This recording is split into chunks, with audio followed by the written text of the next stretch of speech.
ఉచిత IUI and IVF consultation కోసం సంప్రదించండి 29. నమస్తే రమ్మగారు. నమస్తే జయ. చందమామ కథ ఏదైనా చెప్తారండి? విచిత్రమైన వ్యాధి కథ చెప్తాం. వ్యాధుల్లో టైటిలే చాలా విచిత్రంగా ఉంది రమ్మగారు. వ్యాధుల్లో విచిత్రాలు ఉండవు. కొన్ని జబ్బులే ట్రికీగా ఉంటాయి. కొంతమంది ట్రికీ బిహేవియర్ తో దాన్ని జబ్బుగా పరిణమింప చేసుకుంటారు. ఈ మధ్య కాలంలో అయితే మరీ ఎక్కువైపోయినాయండి. అసలు అది ఎందుకు వస్తుందో తెలీదు. అది జెంటికల్ గా వస్తుందా లేకపోతే మన అలవాట్ల వల్ల వస్తుందా, ఏ రీజన్ తెలియదండి. విచిత్రమైన జబ్బులు రమ్మగారు. అవును, ఆటో ఇమ్యూన్ డిసీజెస్ అంటారు. ఎందుకు వస్తుంది? పిల్లలు చక్కగా శుభ్రంగా పళ్ళల్లే ఉంటారు. సడన్ గా వాడికి ఏదో జబ్బు చేస్తుంది. ఎందుకు అలా వచ్చిందో ఎవరికీ తెలియదు. ఓహో, డబ్బులు ఖర్చు అయిపోతాయి, పిల్లలేమో వెళ్ళిపోతారు, అమ్మ నాన్నలకి పాపం. అవునండి, లోకాన్ని మిగిల్చి వెళ్ళిపోవటమే. అబ్బో, పెద్దవాళ్ళకు కూడా అలాగే వస్తున్నాయి క్యాన్సర్. పేర్లు చెప్పకో, ఆ పేరు ఎత్తుకోకూడదు. అసలు భయం వేస్తోంది. ప్రతి పక్కింట్లోనూ ఉంది. అవునండి. ఈ విచిత్రమైన వ్యాధి ఇంకా విచిత్రమైంది. ఒక ఊళ్ళో, పల్లెటూరులో ఓ సాయమ్మ, రంగన్న భార్యాభర్తలు ఉన్నారు. వీళ్ళు ఏంటంటే కొంచెం పెద్దవాళ్ళు అయిపోయారు, మధ్య వయస్సు దాటారు, పిల్లలు కలగల. వాళ్ళిద్దరే ఉంటుండేవాళ్ళు. ఏదో చిన్న పొన్న వాదనలు మొదలుపెట్టి చిలికి గాలివానయ్యి ఆ రంగన్న పెళ్ళాన్ని 4 కొట్టి రుసరుసలాడుతూ బయటికి వెళ్ళిపోయేవాడు. ఎప్పుడూ దెబ్బలు తినేది. మళ్ళీ సాయంత్రం మామూలుగానే ఉంటాడు. ఓకే. ఈ దెబ్బలు తిని ఒక దశలో అనిపించిందంటే ఎప్పుడైనా వీడిని కూడా చితకొట్టిచ్చేయాలి. ఇటీవల కాలంలో ఈ మాటలు వింటున్నాం. ఒకసారి పోలీస్ స్టేషన్లో పెట్టి ఉతికిచ్చేసేయాలి అని భర్తలను ఉతికించాలని భావించే భార్యలు ఇప్పుడు కనపడుతున్నారు బాగా. పాతకాలంలో కూడా ఉండేవాళ్ళు. ఎవరైనా సరే వీడిని తంతే గానీ ఆ తన్నుల నొప్పేంటో వీడికి తెలియదు. ఇంత వయసు వచ్చింది, ఇంకా నేను దెబ్బలు తినాలా అలా అనిపించేది. ఊరికే కొట్లాడుకునేవాళ్ళు. చివరికి అది 4 దెబ్బల్లో పరిణమించి గొడవ సద్దుమణుగుతూ ఉండేది. ఒకనాడు ఇలాగే ఏదో భార్యాభర్త మాట్లాడుకుని ఆయన పెళ్ళాన్ని కవ్వించి 4 పిడిగుద్దులు గుద్ది అడవికి కట్టెలు కొట్టుకురావడానికి వెళ్ళిపోయాడు. ఆవిడ ఎప్పుడెప్పుడు అని చూస్తున్న అవకాశం ఆ రోజు వెతుక్కుంటూ వచ్చిందనమాట. ఏమైంది? అటాగా రంగన్న అటు వెళ్ళిపోయాక ఒక అరగంట గంట తర్వాత ఈవిడేదో మెల్లిగా లేచి ఇంట్లో పని చేసుకుంటుంటే జమీందార్ గారి పని వాళ్ళు ఒక 4 వచ్చారు. మంచి ఆజాన్ బాహులు, పాలేళ్ళు జమీందార్ గారి దగ్గర ఇంట్లో ఉన్నారు. వీళ్ళ వాకిలు ఎలా ఉందంటే వీళ్ళ ఊళ్ళోకి ఎంటర్ అవుతూ ఉండగా ఉన్న మొదటి గుమ్మాలలో వీళ్ళదొకటి. వాళ్ళు ఊళ్ళోకి వచ్చి మిగిలిన గుమ్మాలు కాస్త గడియలు పెట్టున్నాయి బయట వైపు. పొలం పనులకు వెళ్ళిపోయి, ఇక్కడ పొలం పనులు లేవు వీళ్ళకి. ఆయన కొట్టలు కొట్టడానికి వెళ్ళాడు, ఈవిడ ఇంట్లోనే ఉంది. గుమ్మం జారేస్తుంది. దాంతో తలుపు కొట్టారు. కొట్టి ఈ ఊళ్ళో ఎవరైనా చిట్కా వైద్యులు ఉన్నారా అని అడగడానికి వచ్చారు.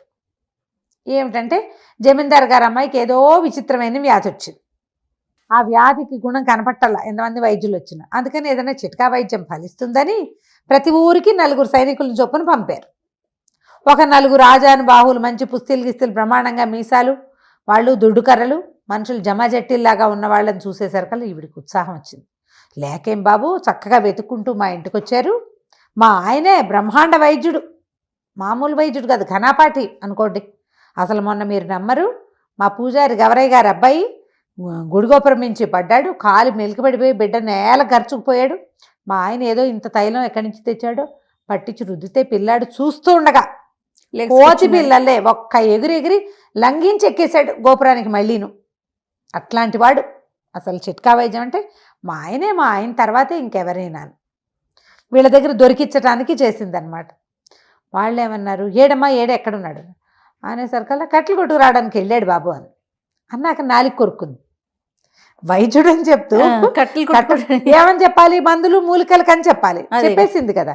చెప్పేయంగానే వాళ్ళు అన్నారు, అదేంటమ్మా అంత ఘన వైద్యుడు అంటివి, ఆయన అటైట వెళ్ళాడు, కట్టెలు కొట్టడానికి ఇంకెవరు లేరా ఏమిటమ్మా అంటే, అదేనండి మా ఆయన వింత, మా ఆయన భలే విచిత్రంగా ప్రవర్తిస్తాడు, అచ్చు కాపల్లే ప్రవర్తిస్తాడు, తల గుడ్డ కట్టుకుంటాడు, పంచె ఎగ్గడతాడు, పొలం కాపులు ఎట్లా పనిచేస్తారో అట్లా చేస్తాడు. అసలు ఒక్కొక్కళ్ళకైతే మాటామంతి లేకుండా వెళ్ళిపోతాడు. ఆయన కొంచెం కోపిష్టివాడు కదా, ఎవరైనా కనపడితే మొహం మార్చుకుంటాడు, కోపిష్టివాడిగా ఉంటాడు. దానికి తోడేమో ఈ మందులు మాకులు ఇవ్వకుండా కూడా వెళ్ళిపోతుంటాడు. వైద్యం చేయించుకున్న వాళ్ళతో కూడా మాట్లాడు. ఇవాళ రేపు పెద్ద వయసు వచ్చేసరికల్లా అట్లాంటి లక్షణం వచ్చింది. కానీ వైద్యం మాత్రం ప్రచండంగా అఖండంగా చేస్తాడని బాగా ఎక్కించింది. వీళ్ళు అన్నారు, సరేలేమో ఏ పక్కకి వెళ్ళాడు చెప్పు, మేము పోయి వెతుక్కొస్తాం. మనిషి ఎంతవాడు ఏంటంటే 50 దాటిన వాడు, ఓ ఇట్టా ఉంటాడని, ఓ పంచె కట్టుకుని ఉంటాడు, కట్టెలు కొడుతుంటాడు, వెళ్ళండి. వీళ్ళేమో ఆయన వెతుక్కుంటూ పోయారు. వెతుక్కుంటూ పోతే ఈయన పొద్దున మంచి ఉద్రేకంలో ఈవిని కొట్టాడు కదా, ఆ స్పీడులో బోల్డ్ అని వల్లమాలనన్ని కట్టెలు కొట్టేశాడు. ఓహో. అవి కర్రతో ఒక తాడుతోటి మూడేయటానికి ప్రయత్నం చేస్తుండగా ఈ నలుగురు ఆజానుబాహులుగా ఉన్న పని వాళ్ళు చేరారు. అయ్యా మీరేనండి రంగన్న గారు, ఫలానా సాయమ్మ గారి మొగుడు, ఫలానా ఇంటి వాళ్ళు మీరేనా అన్నారు.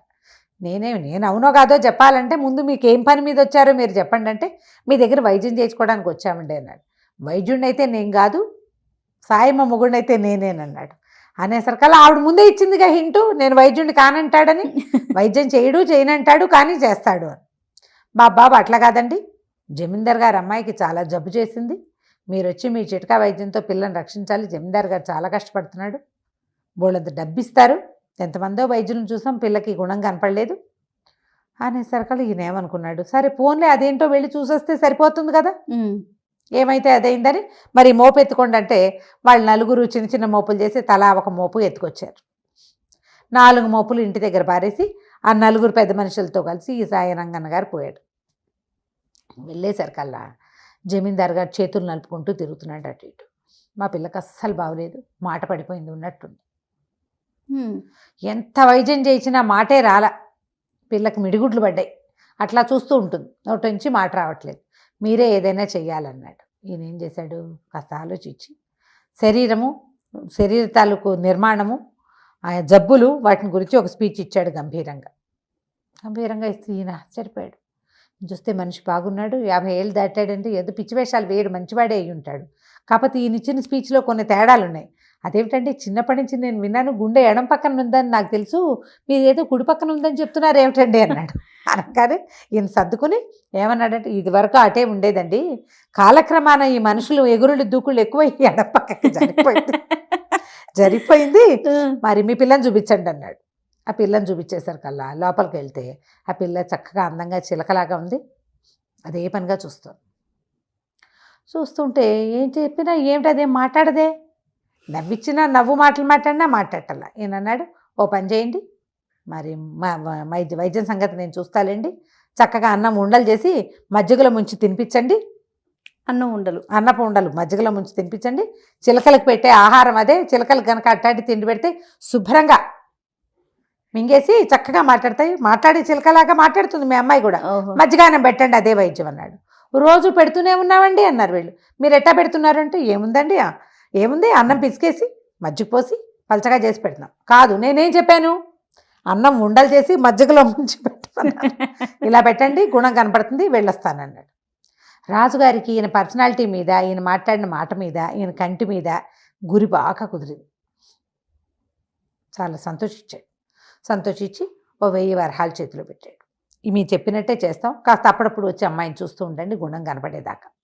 ఈయన ఇంటికి వెళ్ళి పెళ్ళాన్ని చెప్పాడు, వాళ్ళు ధనం ఇస్తామన్నారు, ఏవో 1000 వరహాలు ఇచ్చారు, ఇంకా ఇస్తారట అంటే ఆశ్చర్యపోయింది. ఇదేం వైద్యం, నువ్వేం చెప్పావు అంటే ఏదో చెప్పానన్నాడు. మందేం వేసొచ్చావు, మందేం వేయలా, మజ్జిగ అన్నం ఉండలు చేసి మజ్జిగలో ముంచి పెట్టమన్నానంటే నవ్వుకున్నారు ఇద్దరు. ఇంతలో ఏమిదో కుర్రాడు వచ్చి మీరేనా డాక్టర్, మా జమీందార్ గారికి వెళ్ళిన డాక్టరు అన్నాడు.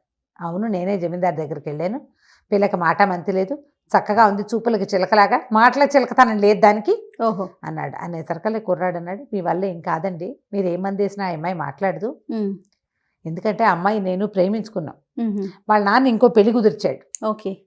జమీందార్ గారి బాధ ఏమిటి, పెళ్లి కుదిర్చాము, పిల్లకి మాట పడిపోయింది, పెళ్లి నాటికి మాటలు రావాలి అని చెప్పాడు ఈయనకి. ఈ రంగన్నకి చెప్పాడు ఆ మాట. ఈ కుర్రాడు ఏం చెప్పాడంటే, పెళ్లి కుదిర్చారు కాబట్టి అమ్మాయి మాట్లాడటం మానేసింది, ఇది జబ్బును పడిపోయింది కాబట్టి పెళ్ళి ఆగిపోయింది, సంబంధం వాళ్ళు సిద్ధంగానే ఉన్నారు, ఏనాడు ఈ పిల్ల జబ్బు కుదిరితే ఆ రోజు పెళ్లి చేసుకోవడానికి, ఆ జబ్బు కుదిరే జబ్బు కాదండి అనగానే ఆ రంగన్న అన్నాడు, ఎందుకు నాయన ఈ బాధ అంతా, నువ్వు రా నాతోటి అని చెప్పేసి 3వ రోజున ఆ కుర్రాన్ని వెంబడి పెట్టుకుని రాజస్థానానికి తీసుకుపోతే పిల్లని చూస్తానన్నాడు. మీరు చెప్పినట్టుగానే అన్నం పెట్టామండి, ఏం గుణం కనపడలేదు అన్నాడు. ఇప్పుడు కనపడుతుంది కాదండి గుణం, నన్ను లోపల పంపించండి అన్నాడు. ఈ అబ్బాయి ఎవరండి అంటే మావాడే శిష్యుడని ఆ శిష్యుని వెంట తీసుకుపోయాడు లోపలికి. ఆ అబ్బాయిని చూడగానే పిల్లకి కిలకిల మాట్లాడటం మొదలుపెట్టి వాళ్ళ నాన్న లోపలికి వచ్చాడు. నువ్వు తెచ్చిన సంబంధం చచ్చిన చేసుకోని తెలుసా నీకు అంది. అనేసరికి రాజు కొళ్ళు మండిపోయింది. చిచ్చి పాడపిల్ల పిచ్చివాగుడు బాగుతుంది, ఏదైనా మందేసి దీన్ని నోరు పడిపోయేలాగా చేయమన్నాడు. అనేసరికి రంగన్న అన్నాడు, బాబు ఎందుకండి ఈ పిల్లకి మాట పడిపోయిందే దీనివల్ల. ఒకవేళ ఇది వద్దంటే అమ్మాయి ఆ పెళ్ళే చేసుకోదు, నీ పరువు పోతుంది. మాట తెప్పించిన వాడికి ఏది కావాలంటే అది ఇస్తానన్నారు కదా, వీడే మాట తెప్పించిన వాడు, వాడికి ఇచ్చి పెళ్లి చేయండి, బాగుంది కదా. రాజుగారికి ఏం చేయాలో తెలియలే, పిల్ల నువ్వు నువ్వు చచ్చిన పెళ్లి నేను చేసుకోనంది. ఇక జమీందార్ గారు ఏం చేస్తాడు, ఈ లోపల దాసీలు వాళ్ళు వీళ్ళు వచ్చేసి చూసేశారు. ఈ కుర్రాడు ఎవరో వచ్చాడు, వాడిని చూడగానే పిల్ల చిలకలాగా మాట్లాడుతోంది. ప్రచారం అయిపోయిందా, ఈ మాట ఇప్పటికి పోదు కదా. సరే ఆయన ఏమనుకున్నాడు, అలా కానివ్వండి, సరే ఈ కుర్రాడి వల్ల మాట వచ్చింది కాబట్టి కుర్రాడికి ఇచ్చి పెళ్లి చేస్తున్నామని ప్రచారం చేయడానికి నిశ్చయించుకుని ఈ రంగన్న గారికి 10,000 వరహాలు బహుకరించి బట్టలు పెట్టి, బాబు సంతోషంగా ఉండండి, మీ వల్లే మా పిల్లకి గుణం కుదిరింది, లేకపోతే ఇది తెలిసేదే కాదు.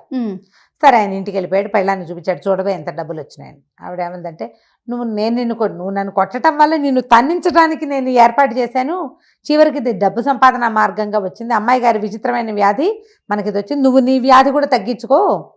ఇదివరకు సంపాదన లేక పని లేక కొట్టేవాడివి, ఇంత డబ్బులు వచ్చినాయి, చక్కగా 4 గొడ్డు గోదా పెట్టుకుని కాస్త ఇల్లు వాకిలి ఏర్పరచుకుంటే ఆ పని ఉంటుంది కదా. అవును, ఖాళీగా ఉండకపోవడంతో ఇంకా ఆయన ఎప్పుడూ కొట్టలేదట, వాళ్ళిద్దరూ హాయిగా ఉన్నారు.